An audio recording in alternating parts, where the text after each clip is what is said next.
Hello, everybody. Welcome to It Was Tuesday with your host, Nathan the Cat. I'm just his guest over here for today. Nathan the Cat is, oh God, he just decided to lie down on the table and decided to look for belly rubs at this point in time. So excuse me while I give him some, I wish I could move the camera down so you guys could see him. I can shift the camera over here if I just turn this on real quick. Yeah, you can see him. He's just chilling there. Look at this. Look at this guy. He's just chilling. Oh, belly rubs. This is the content that you have come to see here on It Was Tuesday. It is not about fighting games. It is about cat belly rubs, clearly. And evidently here, let me do something here. Well, I continue to give Nate. Sorry for everybody's like, I want to hear about the topic. Instead, they get cat belly rubs like this. Sorry about that. Let's get to the topics at hand over here today. Oh yes, this is a 10-0 shirt right here. You can get this. This is official 10-0 merch over here, but let's go ahead and get this back over here because the cat is walking away. Let's actually can talk about fighting game stuff now, shall we? Let's do this. All right, what are we going to talk about here first, guys? Okay, it's interesting. There's, even though there's a lot going on today, it's really kind of, there's a lot of things going on here, but it's kind of hard to discuss a lot of these things, I feel like, without trying to get some more, research information, talk about a bunch of things like that. So I actually asked on Twitter, I was like, hey, what kind of topics would you like me to talk about? And someone actually just responded with, why do I suck? And I was like, that's actually kind of a weirdly important question. I know it's a little trolly here, but, I kind of want to talk about this a little bit here. This concept of sucking at fighting games and, why do I suck at fighting games? And I think it's an important thing to discuss. And I think it's something that a lot of players, don't really delve too much into and instead just kind of end up in this situation where they just feel like they suck and they're just not sure how to improve. So I just kind of want to address this in an interesting, kind of talk about this a little bit more deeply because there's so much to this question, but it's a question that I think a lot of people ask themselves. I've often told myself, I'm like, God, I suck at fighting games. When I was actually sitting there trying to get stronger at Street Fighter V, for example, a lot of that was, one, very different style of game than I'm used to. And then two, I was using a bad character, which didn't help at all. So I kind of just, was that you who asked the question, Orchid? Was that you who actually asked the question? I can't remember now. No, it was somebody else, unless your Twitter name is very different. But let's talk about this a little bit. Now, first of all, the most important thing to establish right away is that it's okay to suck at fighting games, okay? There's nothing wrong with sucking at fighting games because when you're on this planet with 1,000 million things to do, you are going to suck at 99.9999% of things that you are able to do on the planet. Because there's so many things that you could possibly get good at on the planet, right? There's just too many things, right? Like anything that you name that can be a skill is something that you can suck at, basically, whether it's cup stacking, folding pizza boxes, or, blind knife tossing, et cetera, et cetera. It's all just, it's all kind of one of the toughest things about this planet, right? And if you are a person who wants to do everything because your brain is ADHD or just because everything looks fun, you're going to end up being bad at the majority of it, right? So that's thing. Yeah. I mean, that's another way to look at it. As Shay says, I think we never stop sucking at fighting games. Even if someone is an Evo champion, they still have so much to learn, or many people they can lose to. For sure, but let's talk about the people who are in the doldrums a little bit, right? I mean, honestly, I've even told people on my normal stream, so twitch.tv/jchenzor, plug, if you actually want to watch me over there, I do a lot of teaching and I try to help a lot of beginner players. But I've told people before that one of the reasons why it's hard for them to improve at fighting games is because they have more important things in their life to do, right? So this is just the thing. This is the thing. Getting good at anything is going to require a lot of work. Getting good at anything is going to require a lot of time and a lot of research and a lot of struggle. It's going to take a lot of heartbreak as well to become good at anything. Like Honda says in World Tour mode, we spend more time losing than we do winning. I forgot the exact quote, but I mean, Honda's amazing in Street Fighter 6's World Tour. He's like the most helpful, useful guy. Like he's just so like, oh my God, like nobody ever got good at anything, without losing more often than winning. So it's going to take a lot of heartbreak, right? But I'm sure a lot of people out there have actually, heard this speech before, right? Oh, yeah, it takes a lot of time.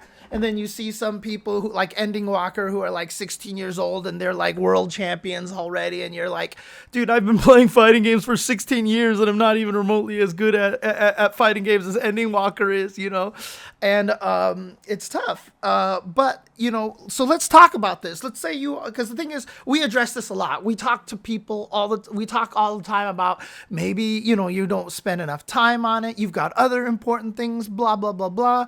But let's talk about the people out there who actually do want to get better and do have the time and want to spend the time to get better at fighting games and just have trouble getting better. If we actually want to address the why do I suck at fighting games category, I'll tell you right now, I've often taught this whenever I teach beginners that fighting games are going to require that you look deep to within your own soul as much as humanly possible. Because fighting games are very much a reflection of you, right? It's very much a window into your own weaknesses and such. It's weird that, it's a virtual video game simulated version of martial arts, but a lot of it really is very similar to that kind of thing, to a lot of the martial arts philosophy. When you hear, people like to quote Bruce Lee, be like water, you have to flow, don't be rigid, and these kind of things. And fighting games are a lot about that. So one of the number one reasons why people have trouble improving in fighting games is because they don't take the time to realize what they're doing wrong, right? So what you hear from a lot of people who have struggles in fighting games is oftentimes,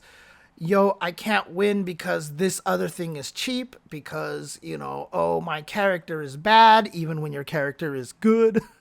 You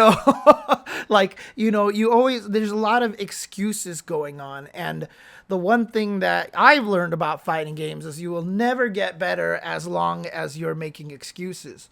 One of the things I've often talked about in fighting games, and one of the things that makes fighting games such an exposure into your own ability to grow and to become stronger as a player. And this is straight up like facts out here. And one of the things, this is something that someone said to me a long time ago, and it stuck with me, and it's been so important at getting better at fighting games, is the philosophy is that the character that you are playing in a fighting game is not any different than the character being used by anybody else. The example my friend gave was, back in the days when Daigo was more of a Ryu player. But if you're playing a game and you're using Ryu and you can't win, and Daigo's playing the same game and using Ryu and he's beating everybody, the Ryu that he's using is not any different than the Ryu that you're using is. Obviously, he has more experience, more knowledge, etc., but the character literally is the same, right? There's no extra capabilities. There's no extra experience points. He hasn't bought better gear. It's literally the same character that you are playing, that they are playing as well. And the reason why it's important to note this is that in the grand scheme of things, if you really want to approach fighting games from a way that you can get yourself to grow and learn, and I'm going to start talking about all my fighting game philosophies, and you'll see why I gear my philosophies when I teach people to this certain way. When you're playing fighting games, God, I lost my point. Trying to explain that. So obviously the character they're using is the same as the other person is using. Shoot, where did my ADHD brains, ladies and gentlemen, ADHD brains here. My brain went in different directions. There's noise coming outside of my window, and so I was just like, what is that noise? What's that noise coming from? And then it just broke my brain really quick. Okay, that's right. This is what I was going to talk about here.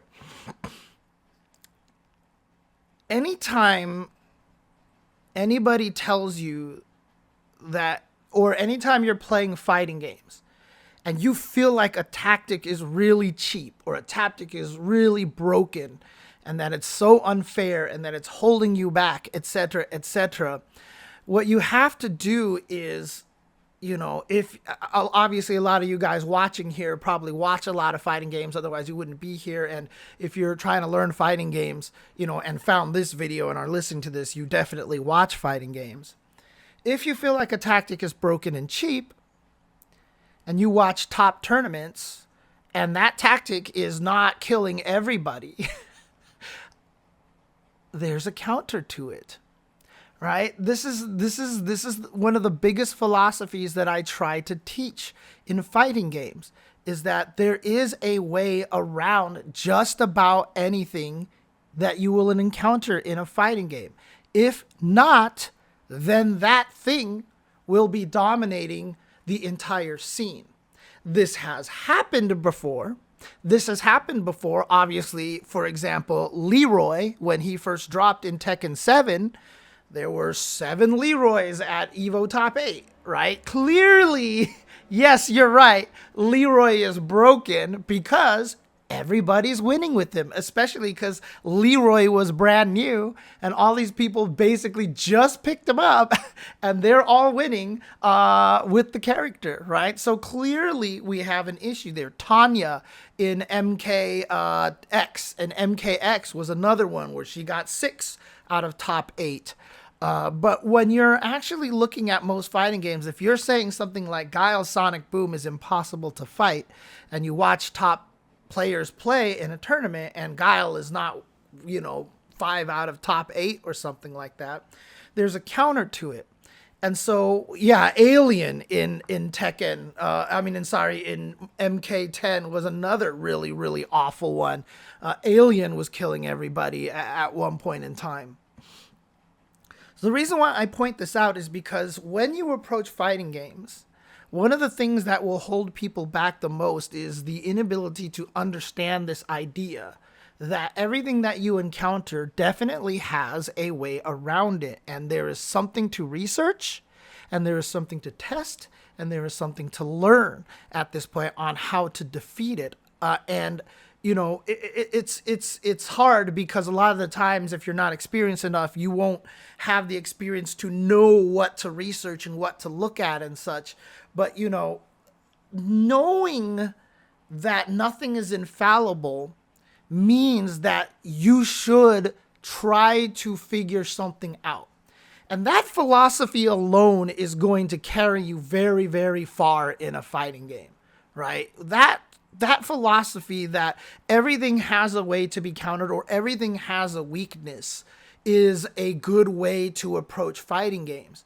Because, for example, if you're fighting against a JP in Street Fighter 6 and you're just like, I get zoned to death and his zoning is super broken, and then you watch top players play and you see that the JPs who are winning are very rarely zoning.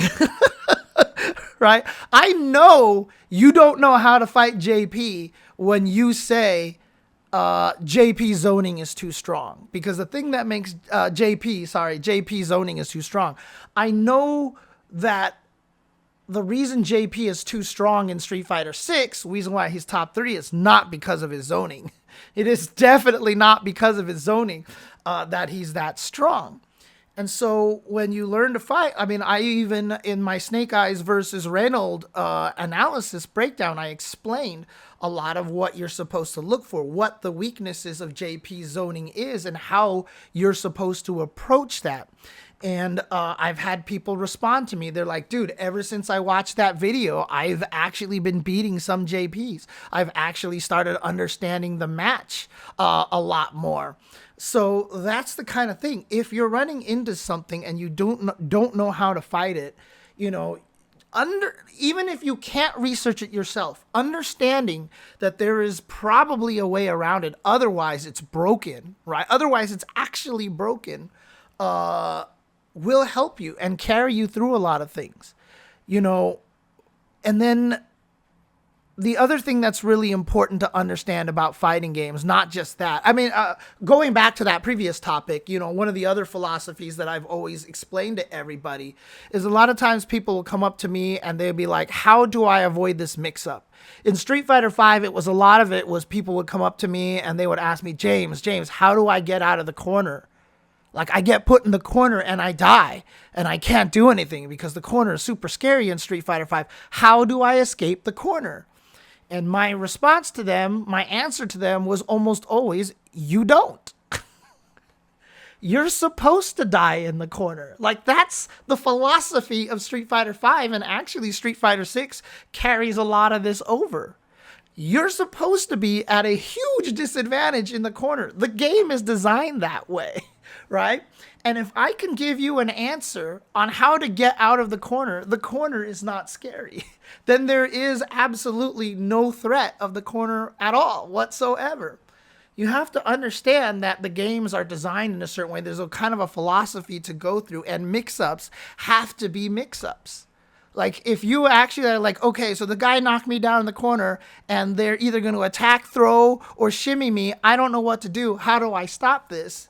If I can give you an answer to this, you literally, it's not a mix-up, is the way that I always put it. If you have an answer on how to avoid a mix-up, it's not a mix-up. If I can give you one answer, it has to be that way. We have to make fighting games so that they are like Mega Man weaknesses. There has to be some form of circle in there. It doesn't have to be exactly a circle. So for example, if I have 4 options, A, B, C, and D, maybe D loses to A and B, but only beats C. But that's really nice that you have that option, but A beats D, beats B, B beats C, C beats A, and then there's an E that beats like D, C, and A, but loses to B, but there's an F that, you know, you have to have some sort of circular answer there. Every option has to have a way to be defeated, and if it's not, that's when top players start complaining about things.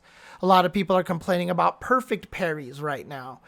Perfect parries, a lot of people are complaining about, a lot of top players are complaining about, because of the fact that there's really no inherent weakness to them. The only thing keeping perfect parries from breaking the game is the fact that they are very difficult to pull off.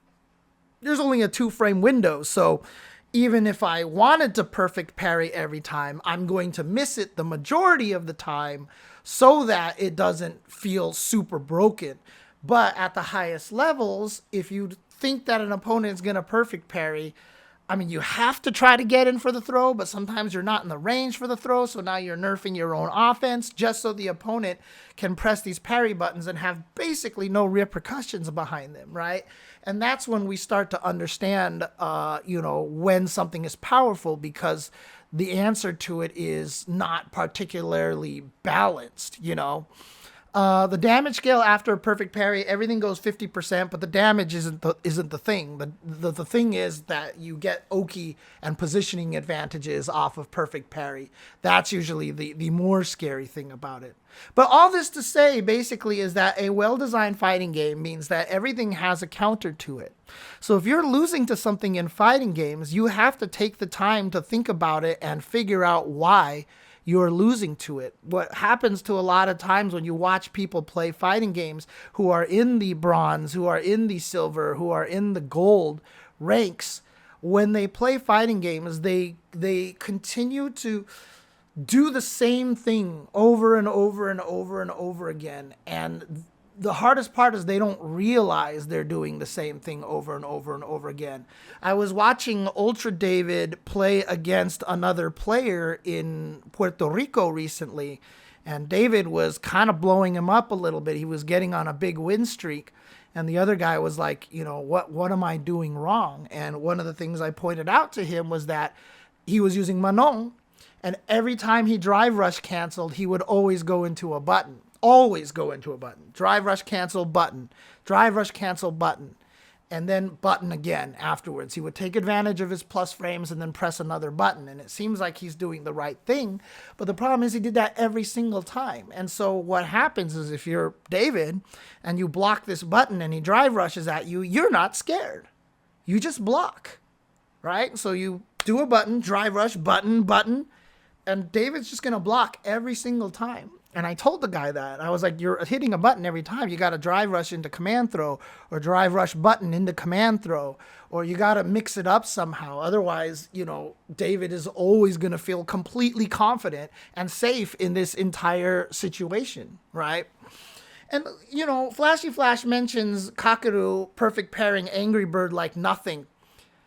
That's something important to address over there, because even Kakeru admitted that he doesn't know how that happened. That it was like, I just kind of got lucky. He's like, I didn't practice perfect pairing before going to Gamer 8. It just worked out. And therein lies one of the things that people hate about perfect pairing, because at 2-frame window, it does feel kind of random to a lot of people. That's why a lot of top players, when they describe perfect parries, the first word they always use is random. Every top player talks about it's hella random. It's completely random. Like, that's what everybody says, is because everybody's trying it, and just whether or not you succeed 32 times in a set almost kind of feels random at times.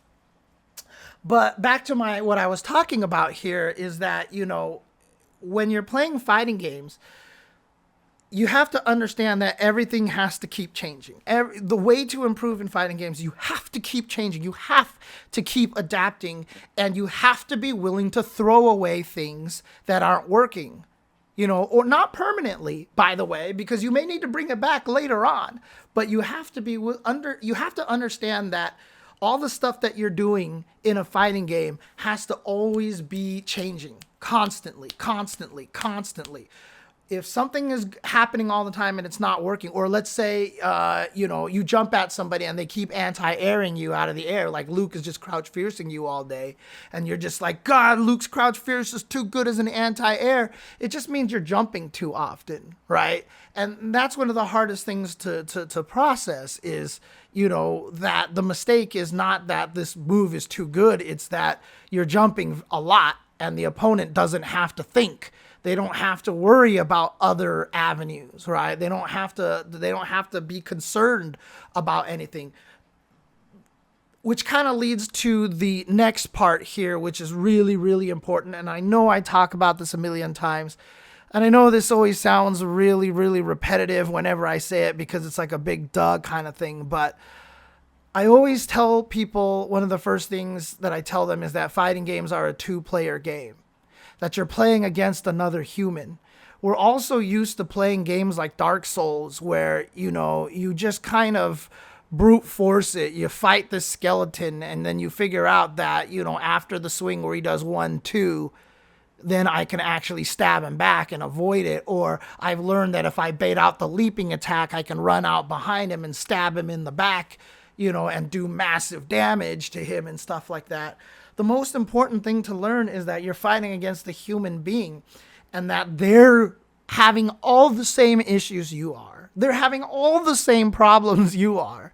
And they have to make all the same decisions that you are making as well. And this comes on both sides of things. So that means a lot of times your opponent's not going to remain being patternized to do the same thing over and over again. You can't count on the skeleton jumping at you so you can run behind him and stab him on the back, because you're fighting a human. The human can do whatever he wants. He may break pattern. He may do something different every once in a while. So now you can't just rely on, hoping that the opponent does something that you can punish. But the other side of it is that the opponent is fallible, that they have weaknesses themselves. Like I said, if you're jumping at a Luke player and he's punching you out of the air every single time, you have to realize that he's a human. And the reason why he's anti-airing you all the time is because you're making your jumps obvious. And so one of the things you start to learn now is, okay, well, if he's thinking about jumping all the time, maybe now I can drive rush in from the front. Or if you have no drive rush, maybe I can dash in. Maybe I can use my super long range launchy move that goes at him that's safe on block from non-Street Fighter games, for example. And this is what you have to understand. You can flummox your opponent, but you're not going to flummox your opponent if you spend the entire time just going, I'm going to do what I do against everybody that I play against. I'm just going to do my pattern, my offense that I feel is strong. The reason why I tell people it's a two-player game, because you have to spend the majority of your faculties. You have to spend the majority of your brain power reading what your opponent is trying to do, or what they're thinking, or what their game plan is. A lot of the problems that you see from beginners is that they just play what they think is going to work. Thus, they are playing a one-player game. You're just doing one thing and trying stuff like you would fighting a boss in Devil May Cry, or fighting a boss in the Double Dragon remake, for example. You're just trying your thing. And a lot of times it's not going to work. So in order to improve yourself at fighting games, if you do feel like you suck at fighting games, and if you do feel like you're having trouble getting better at fighting games, these are very important philosophies to understand, to remember that everything in the game has a problem to be solved. And while that means you might have to go to training mode, and a lot of people don't like going to training mode, or they don't understand how to use training mode, but the problem solving is part of the fun. Okay, that's one thing that you are going to have to learn, is you're going to have to learn how to enjoy the problem solving. I have sat here and, I have fought against Hondas early on, and all they did was butt slam me. And I was like, I don't know what to do. So I actually went into training mode, and, when I find a solution, I'm like, oh, sick. I can't wait to do this to somebody. That's kind of the thing that you have to have. You have to be excited about finding out the solution. If you can't find a solution, go ask.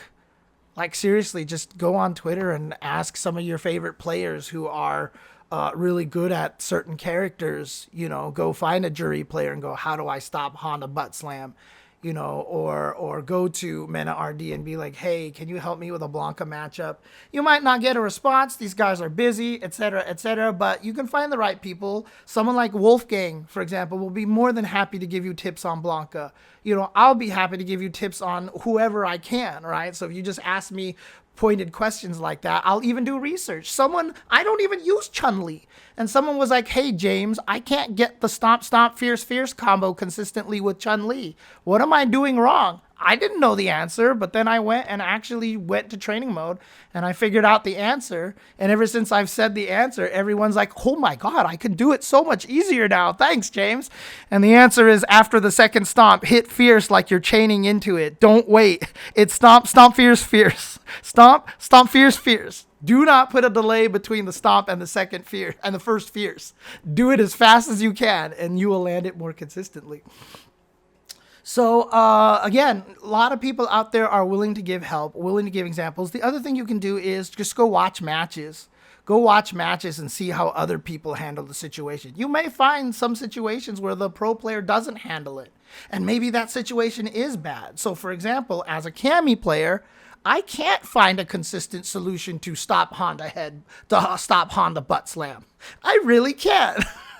It's really hard to stop that move when you're Kami. So I've learned little small things, or maybe ways to prevent Honda from getting into that position to be able to try to butt slam me in the first place. So you learn to play around it a little bit.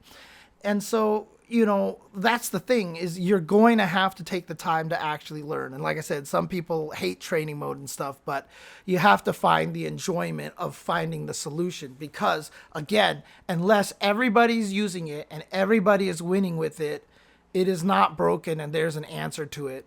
There is an answer to it, and that is an important philosophy to have. And again, even if there is, like, I used to have this argument with my brother. I would be like, this character can't beat this character. And my brother would be like, well, you could do this. And I'd be like, but then you could just do this. And then he'd be like, well, then you could do this. He's like, but then you would just do this. And then he's like, well, then you use this option, but then you could just do this. So basically, I've defeated myself already. Like, this is an impossible matchup. But again, you're fighting a human being. The other person's not going to have the right answer every single time to every single one of your options. Sure, he has an answer to every single option you have, but guess what? You have an answer to every single option they have too. And if you don't, that's a bad matchup. That's a bad matchup. When we talk about bad matchups in fighting games, what's a bad matchup? He has more answers to your actions than you do towards theirs. That's it. That's how you boil a bad matchup down into the easiest way to explain it. Absolutely right there. And so again, that's when you start to go do research, right? If you find out, okay, this is a bad matchup. Okay, I'm happy to fight. I mean, like, literally, I went on Twitter recently and I was like, I'm using Jury and I'm using Aki, and I got blown up by this Blanca. Like, I don't know what to do. And I had more than one Aki player come back and go, man, that matchup sucks. And then I was like, okay, cool. Cool. It's not just me. But see, I refused to tell myself that was a bad matchup right away, because I was like, maybe there are ways for me to solve the problems that I am losing to. But then other people were like, yeah, that's a bad matchup. And I was like, okay, all right, cool. And there, I understand now, if I play that matchup, it's going to be a little bit more of a struggle, right? And so, again, this is the kind of thing that you have to do with fighting games. You have to adapt. You have to keep going. And again, this is for people who obviously have the time and have the mentality and have the drive and have the spirit to want to learn, but they just can't seem to get better. I already talked at the very beginning of this episode, if you missed it, clearly there's a lot of people with more important things to do in their life than to sit there in training mode for an hour trying to stop Honda's butt slam with Kami. Okay, like, clearly there are more important things in the world that you have to take care of. But for those people who are striving to become strong in fighting games, this is the one thing that you have to understand. And so a lot of players out there, they're not like an Ending Walker. Ending Walker is not good at fighting games because he's born with an innate talent. Ending Walker is good at fighting games is because when he first started playing him, he's already approaching it from a problem-solving standpoint. He's already understanding the philosophy behind it. He knows that if he's losing to something, he can find a way to beat it, or has to adapt. Or if opponent is like, I could play a great matchup for my character and end up losing against someone who's just smarter than me. And when you do that, then you're like, okay, well, what's he doing to trick me? Or how is he hiding this? Or how is he outguessing me all the time? One of my biggest light bulb moments in fighting games was I was fighting a Bison player in Street Fighter Alpha 2 with Birdie. And all he kept doing was Devil's Reverse in the corner. And I couldn't figure out how to beat it. I had no idea how to beat it. And then I finally thought of one, and then the guy stopped doing it. And I was like, why did he stop doing it? So I can't actually beat it. Well, he actually was able to read that I figured something out because my behavior in the game changed. I stopped trying to poke or be desperate. He just noticed that all of a sudden it looked like I was waiting for something. So as soon as he saw that, he changed the way that he played. Again, you don't have to, like, it's about reading people and understanding human nature. And as I was walking home, I was like, why did he stop? I'm so mad. And then I was just like, holy crap, he could tell when I figured it out. He could tell when I figured it out. He made me do what he wanted me to do.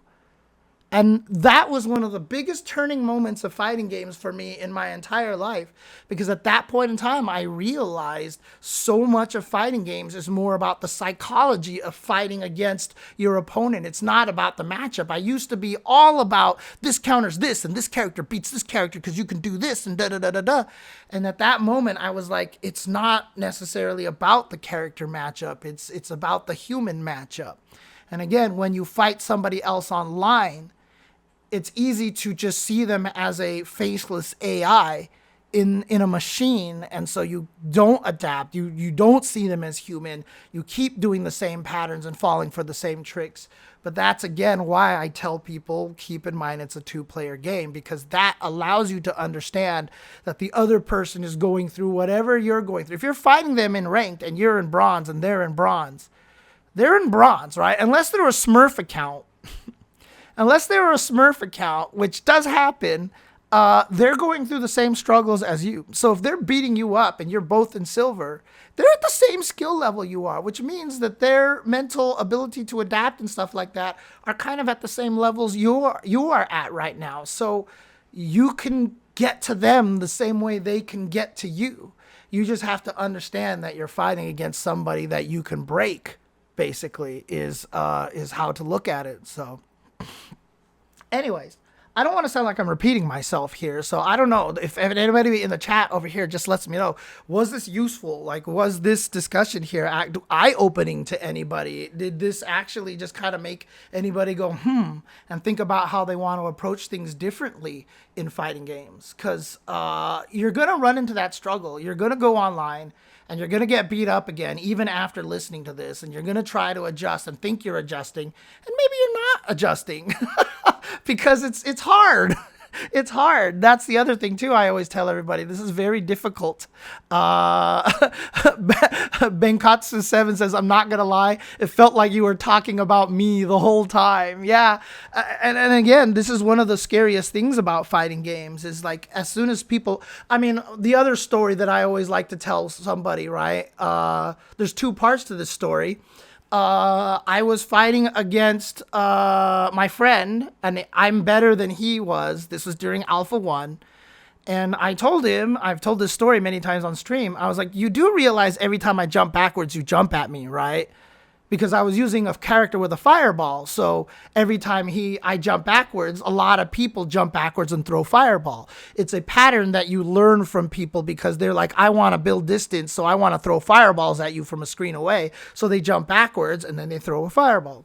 So it's something very common. And so every time I jump backwards, my friend would just jump at me every single time because he had learned that pattern. And I would jump backwards, not do anything. He would jump and I would anti-air him.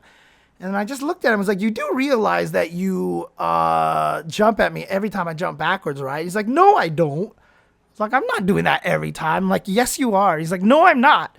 And so we started playing again, and I jumped backwards. And right when I landed, I said, jump. And after I said jump, he was, oh, my God. And he walked and jumped at me. Like, during I said it before he jumped. And he still walked and jumped and yelled, oh my God, like before he jumped. Because he was like, what the hell? Like his hands, like just did it. And he was like, what the hell? Right? Same thing happened to me when I played against Justin in Street Fighter 4. Every time he did focus attack and I blocked it, afterwards I would backdash every single time. And he's like, you do realize you backdash every time you block a focus attack, right? And I was like, I do? And sure enough, as we kept playing, I was like, holy crap, I want to backdash every single time. You know, it's like everybody runs into these patterns and it's very hard to spot. And getting good is going to be learning how to break a lot of those patterns. You know, one of the interesting things about watching me play ranked with Lucia on Street Fighter V was there was a lot of me trying to psychoanalyze myself. I was like, I can't do this. I'm having trouble with this. Oh my God. And I kept trying to do all this stuff. But the important thing is I kept trying things. I was like, today I'm going to try a lot more run cancel stuff. I'm just going to be brave because I know I had that same problem I had when I argued with my brother. I know if I'm Lucia and I do a run cancel, I'm like -5 or something like that. And it's so easy to kill me. But again, I had to bury into my head, I'm fighting a human. They might not be ready for my run cancel. And so I just started putting more run cancels into my game. I had to play braver and anticipate the fact that if I mix between fierce into run cancel or fierce into fireball or fierce into burn kick or whatever, that the opponent wouldn't be able to react to my run cancel. Sometimes they did, and I got punished for it, but I actually got in on people a lot more often by using the run cancel. And it was me trying to psychoanalyze myself and break a lot of the things that I'm habituated to. I play very safely. So when someone jumps at me, I tend to block instead of try to anti-air because I can block and at least try to live. But, you know, if I mess up my anti-air, I eat a jump attack. So I'm scared, so I'm going to block instead of anti-air. You know, it's just that kind of mentality. But like I said, you have to look deep within yourself. You have to psychoanalyze yourself. And you just have to be willing to change. And again, it's hard to notice the things that you're doing as a pattern. So rewatch some of your matches. See where you're taking damage and see how you're taking damage most often. That helps a lot. Orchid actually says limiting your options help you learn early on. Yeah, even games like League of Legends do that on purpose, right? As you start with levels, you don't have like the teleport move. What was it? Flash, I think it was, until you get to level 12, I think it is. They don't give you some things until you get to certain levels. We don't have that ability in fighting games, so that's why I impose in a lot of people just to start with certain pet moves and then learn other things as you keep going, basically. So that's one of the most important things to yeah, not psychomantis, psychoanalyze. How do you crosscut? Crosscut, see, like, it's interesting. Like, for example, like, this is an interesting question. Like, Ender asked, how do you crosscut, right? Well, the answer to how do you crosscut is understanding the game engine. Right? How do you DP? It's forward, down, forward, plus punch, right? And so the way cross-cutting works is that when someone jumps over you, you hit forward and then you go to down. Guess what down is when the opponent jumps over you? Guess what down is? Down is down. Down is down. Down will never get crossed up, right? So if someone's jumping at you, what you learn to practice is hit forward, go to down. When the opponent crosses over you, and then you hit down back, but now because the opponent crosses over you, now that counts as down forward. So now you roll the controller from forward to down back, timing it so that you're at down when the opponent crosses you over, so that when you hit down back, it's now down forward and hit the punch, and you actually did forward, down, forward. And you'll DP the other direction. So that's basically what a crosscut is. That's how you do a crosscut. And yeah, people can explain it. People in the chat are like saying, just do forward, down, back, plus button, or 6-2-1. But once you understand the engine reasons for it, it makes a lot more sense. And now it's easier to practice. Like, it's great when someone tells you how to do something, but it's better when they tell you why it works. Yes, there is a difference between crosscut and autocorrect. Louis B asks what a autocorrect is. Autocorrect is basically, so there's a window after you finish your input that you can hit a button and it'll still come out. So I can actually do forward, down, forward, wait, and then hit a button like after 10 frames. Right? There's just like a 10-frame window between you finish a move and you hit a button that the move will still come out. The game will actually go and check back like the last 20 frames and be like, did you input a special move in there so I know whether this button counts as a special move or if it counts as just as a normal move, right? So it exhaustively searches like the last 20 frames. Well, if I actually just do a DP motion, finish it before you go over me, and then wait till you go over me, and then press the button, the game will autocorrect me. It'll still register as a DP because I did the motion. It's still registered forward, down, down, forward. But after you cross over, you hit the button, it's going to go, okay, so I'll DP. But wait, you're facing the other way. I'm going to DP. So that's an autocorrect right there. So that's the autocorrect. Crosscut is literally finishing the DP by going the other direction. I explained it as simply, but it still sounded complicated to me. Yeah, that's another problem too. Everybody else out there suffers from genius teacher syndrome, where I'll say something, I'm like, it's so simple, and then everybody else is like, you know what? I don't understand. I don't understand. So yeah, that's basically the idea, but like I said, I'm here to answer questions. So that kind of goes along with this here. If you are having trouble, seek people out. There's a lot of people out there who like to answer questions. Zaffarino, great teacher out there. Automatic, great teacher out there. Myself, great teacher out there. Sajam, one of the absolute best teachers out there.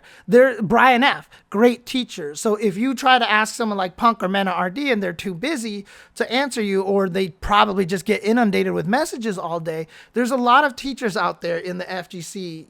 Go find the teachers, ask them the questions, and a lot of them will help. Honestly, a lot of them will help. So, my circuits professor was that way. He didn't realize he sucked in teaching until the highest score on his first test was 39. One of the most famous stories that I always like to tell is I was in a, what was it? I don't even remember what the math class was called, but it was like matrix. It was like integrated matrix. I don't know what it was, but it was something that I'm never going to use in my entire life. And it was really complicated. And I was looking at the problem on the homework, and he was taking questions from homework and asking, if you need help, give me your problem and I will tell you the answer. So I was like, raise my hand, and I was like, I don't understand how to do this problem over here. So he was like, okay. So he drew the problem onto the chalkboard, and he looked at it, and he's like, well, looking at it, it obviously equals 0. All right, next question.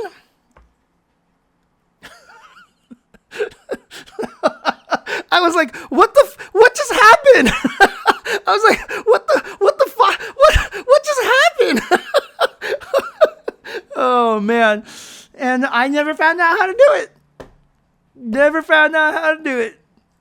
All right, Ender, I'll see you later. So yeah, we have to be careful about that as well. So don't be afraid. And I try my best to understand that a lot when I teach people. So I will try my best to help you out there. Learn things, and I will slow down to explain them slower for you if you need the help, basically. So, oh man.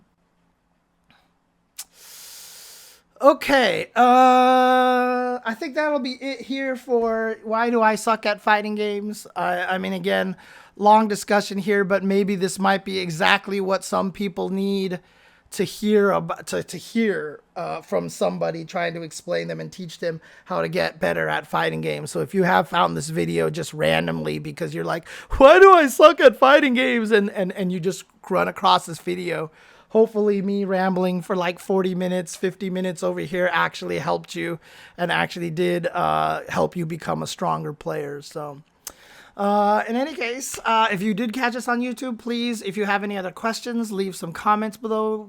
Don't forget to like and subscribe as well.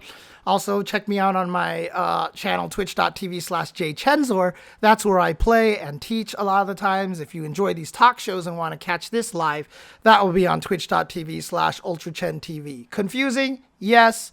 Long story why that happened. But hopefully you did enjoy this. You appreciated this video.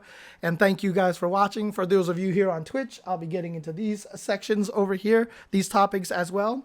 For the YouTube viewers, I just look for these on YouTube. They will pop up a little bit later on as well.